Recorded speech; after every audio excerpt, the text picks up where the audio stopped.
mga paps. Oh, may ani na naman tayo. Meron tayong 5 pirasong okra ngayon. Ayan. Sabi ko nga, kunti man yan sa inyong paningin, mabubusog ka rin.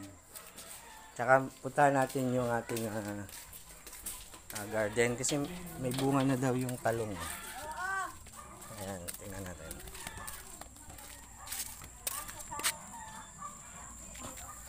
Ayan po ang talong. At meron na nga po siyang bunga. Ayan. Pati po itong maliit na puno na to. Ayan, meron na. Tsaka po ito, meron pa po siya dito. Kaya lang hindi pa nabubunga yan. Tsaka meron pa rito. Ayan. Ayan po yung aking small garden.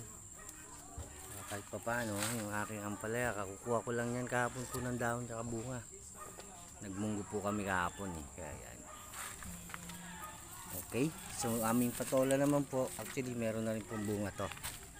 Ayan na po siya yung aming patola, makapal-kapal na.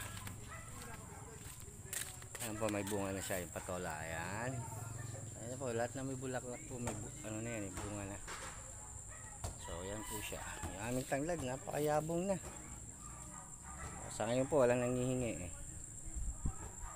At sana para mabawasan. Sana may manghingi po, no? Thank you po. Good morning. Ngayon po ang ating maliwalas na umaga ngayon. Thank you.